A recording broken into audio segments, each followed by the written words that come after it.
Welcome to the Intuitive Hour with psychic medium, author, and intuitive life coach, Michelle Beltran. The Intuitive Hour will empower you to learn how to magnify your intuitive voice. Listen in and expand your understanding of what it means to be psychic and how to awaken, amplify, and trust your inner voice. Hello, everyone. Welcome. This is the Intuitive Hour. Awaken your inner voice. And I'm your host, Michelle Beltran. It's an honor and pleasure to have you all here with me today. Welcome. Okay, on tap today, premonitions, precognition, and that gut feeling. In previous weeks, I spoke about dreams relating to premonitions.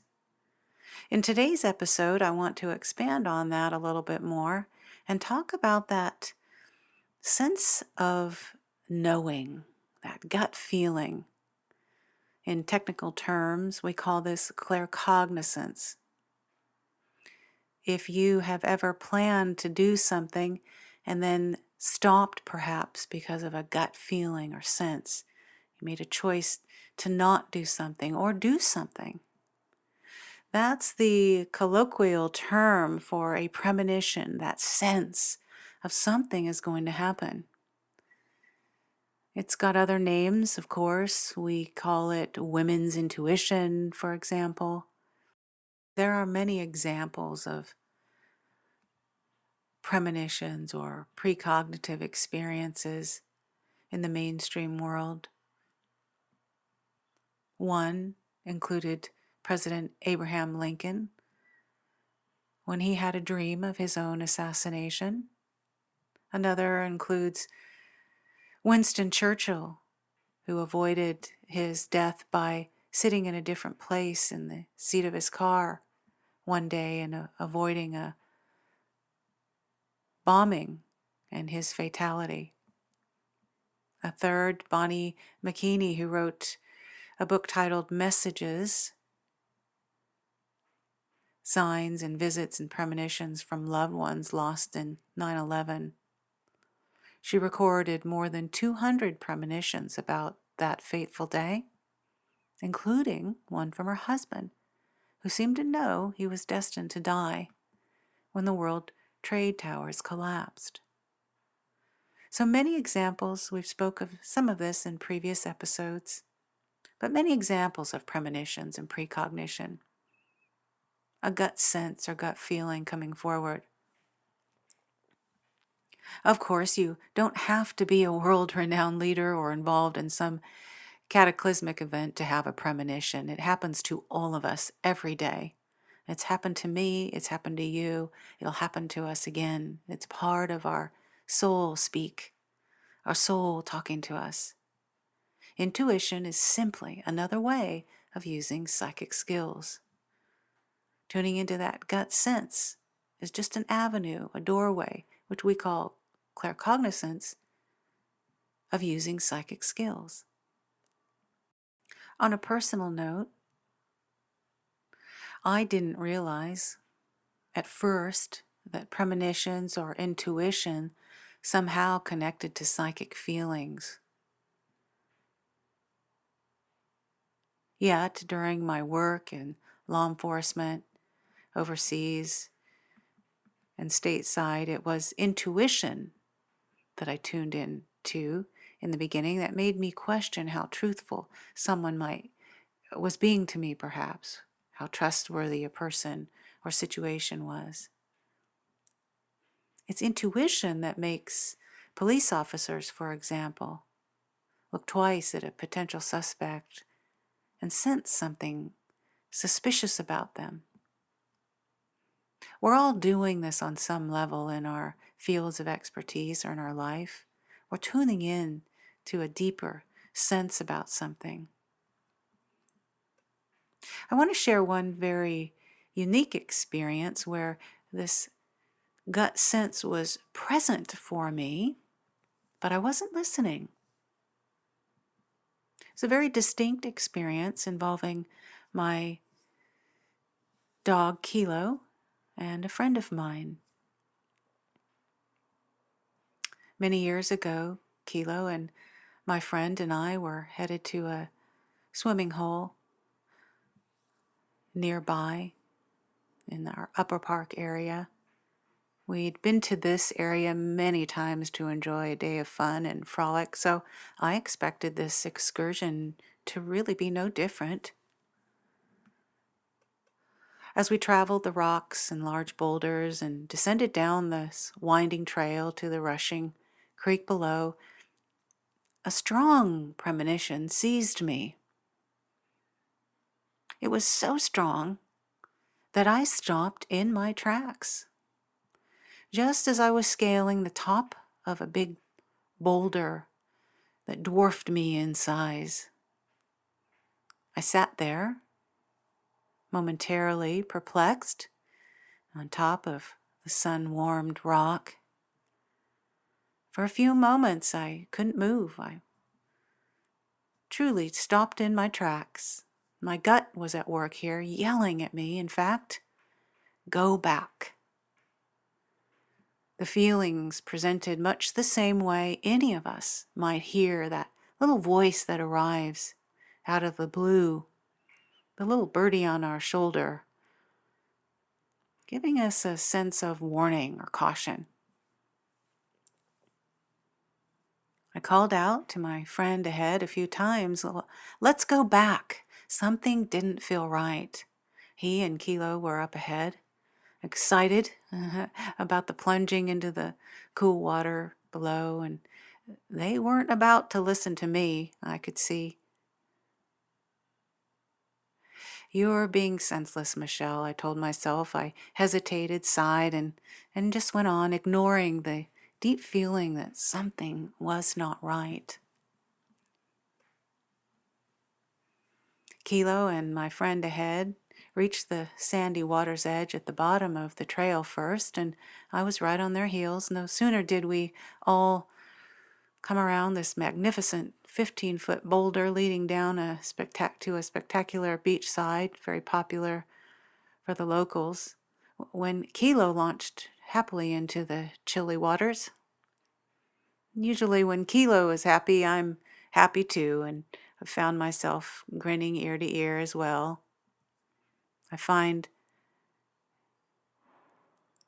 seeing him in a wild, carefree romp is a special place, and many of you can relate to that, to your fur animals and friends as well, I'm sure. Yet I couldn't find this deep, joyous space as I normally do. This feeling of danger was still there, refusing to leave. It was midsummer, so the water wasn't particularly high, but this section of the creek was deceptive, filled with massive rocks that formed enticing pools of calm water several feet deep, as well, though, as swift-moving currents where the water flowed through narrow caverns. I watched Kilo and my friend ahead in one of these calm pools, and Kilo, in his usual gung-ho self, launched forward, fetching a stick thrown to him. All the while, I'm protesting inside. That worry still there. Even mentioning another time to my friend this sense, but pushing it aside, thinking it was nothing. The moments that followed lasted a mere 2 minutes, but the event to this very day remains embedded in my memory. As my friend and I later discussed and described it, it was like a hot brand on the psyche. This was the one time I felt completely out of control in my life. We hadn't noticed the nearby rushing vortex of water created by the especially low water level this time of year. It had formed a fast-moving whirlpool, shooting down in between two large boulders, grabbing anything within its reach. Kilo, in his play, waded too close to this very strong current and was instantly sucked in by its force. It carried him rapidly away. He was powerless. He disappeared into the rocky, water-filled tomb, but there wasn't a big enough exit to flush him out the other side. The last thing I saw was his head engulfed by the water. It was then that I heard Kilo fight for his life. He scratched and he pawed wildly, trying to find air. I can still hear vividly in my mind the violent splashing and fighting. His strong, muscled body was no match for this death trap, and I could feel that. I knew he was going to die, and I had lost all sense. Pure, raw loss of control, eerily frozen in place and gripped by fear. I could do nothing but scream his name and scream my friend's name, and repeatedly over and again. They were primordial screams coming from every fiber of my being. A deep sense that Kilo was dying was emerging, and I had no control. My friend Chris, at least, had his wits about him and acted quickly, but not before putting his own life in danger. In a daring maneuver, he rushed to one side of the current, where it was less strong, keeping his body close to the boulder, bracing himself against it, and yet staying as far as possible away from the faster moving water. He was much stronger than Kilo, and he also knew how to leverage his body against the power of the current using the rock. Filled very much with a terror words could not express, I could see the great risk Chris was taking as he went to Kilo's rescue. Kilo kept thrashing madly, fighting for air. We did not have a lot of time. Chris then reached in as far as he could, his own head now barely above water. I knew full well, as Chris must have known, that if he went too far, just inches more, he would also be sucked in the madness and the death trap. Miraculously, however, he managed to get a few fingers around Kilo's collar and started to pull, only to feel the collar slipping off Kilo's neck and head as he pulled. If the collar came off, Kilo would drown. Chris then twisted the collar, thinking quickly, temporarily choking Kilo, but pulling him with all he had out of the water and saving his life. Without fail, on our many previous trips to Upper Park, I had always left Kilo's collar at home.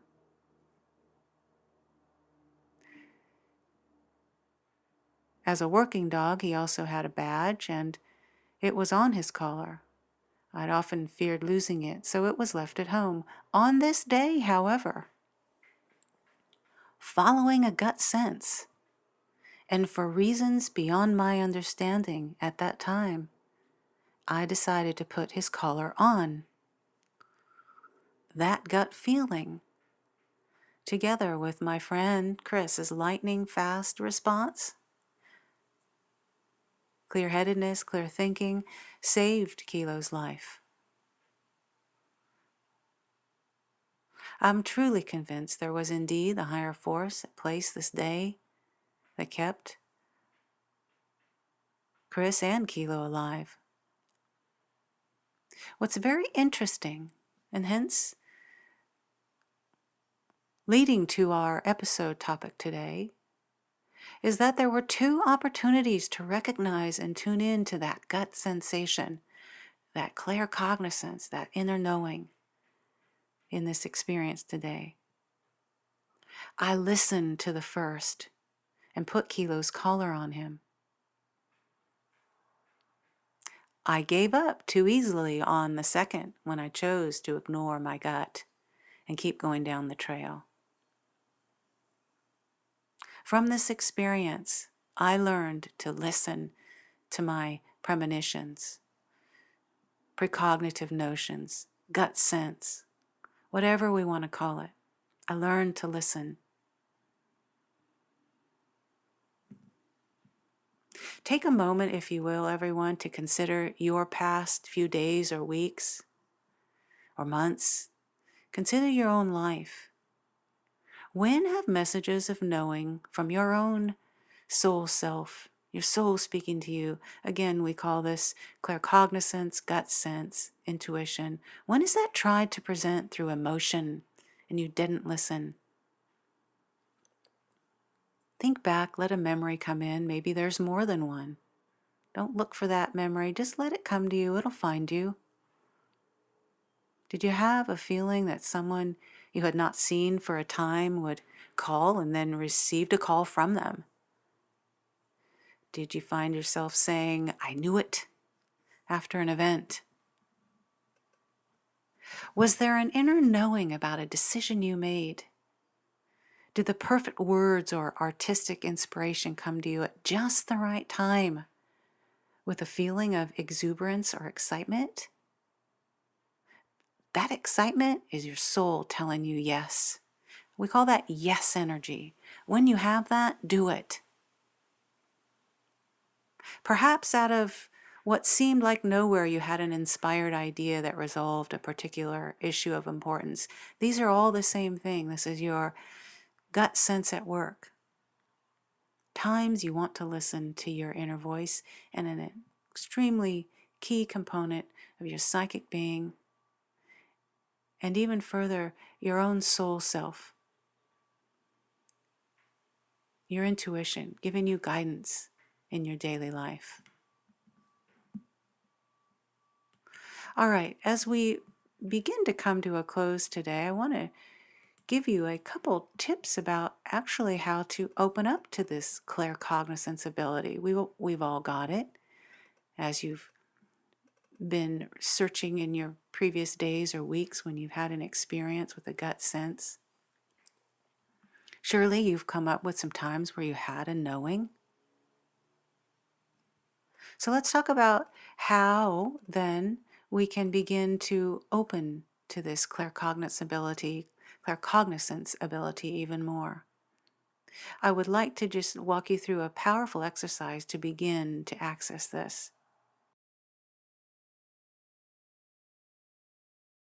You want to sit in a quiet place, relaxed, emptying your mind of all the to-dos of the day.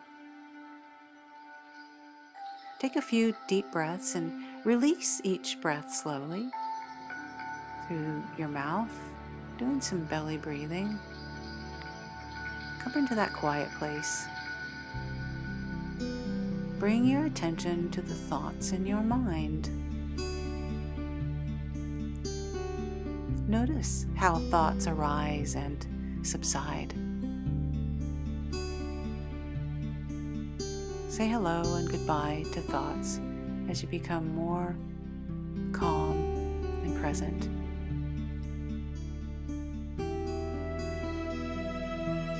Giving attention again to your breath, breathing in and breathing out.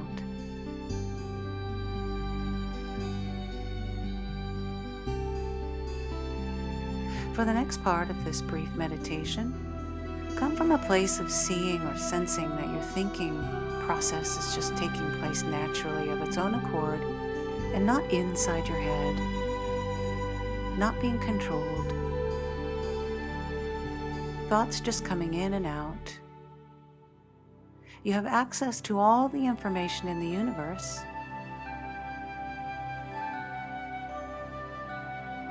Since this is the case, you can learn to expand what your brain can bring to your own personal awareness very naturally.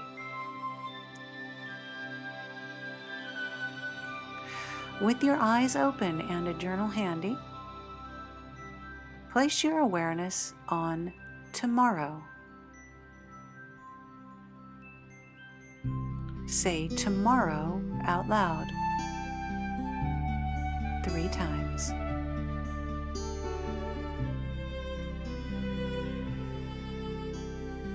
Intend to access information about tomorrow.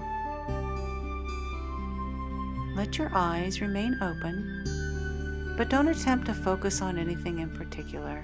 Just be open to whatever you are now seeing without analyzing it. Take a few breaths in slowly and exhale. With each exhale, send the intention to be open to access information about tomorrow. Now, become still and notice the thoughts in your mind. Write down in your journal all the impressions, pictures, thoughts, or any other sensory data that comes to your awareness as you think about tomorrow. Allow this process to happen for a few minutes. What do you hear? Do you have any sensations in your body you feel? Do you see any images? Do you notice smells? Using all of your senses as the flow of information, what comes to you? Give attention to any strong impressions that come through, especially any recurring thoughts or impressions that you seem to have over and over. Write these down in your journal.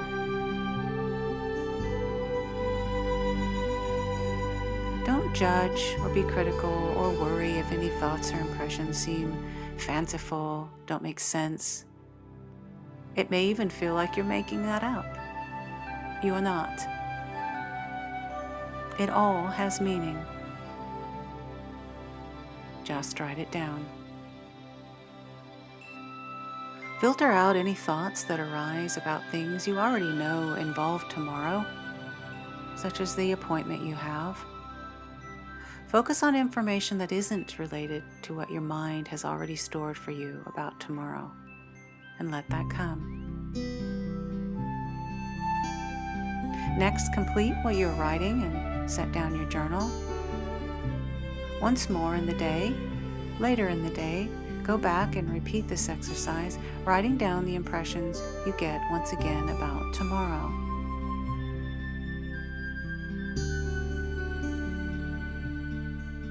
At the end of the day, tomorrow, or in subsequent days coming, go back to your journal and notice whether any information you wrote down actually happened.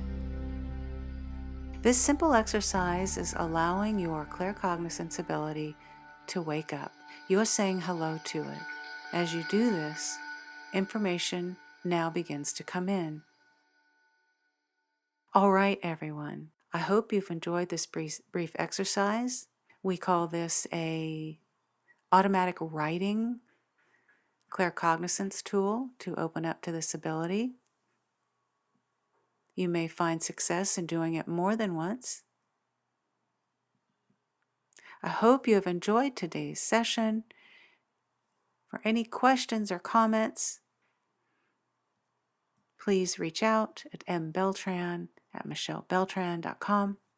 Thank you for being with me here today. I look forward to seeing you all next week. Thanks for listening to the Intuitive Hour with Michelle Beltran. If you like what you heard, please share our podcast with a friend, and be sure to visit michellebeltran.com to get Michelle's popular Develop Your Clairvoyance ebook.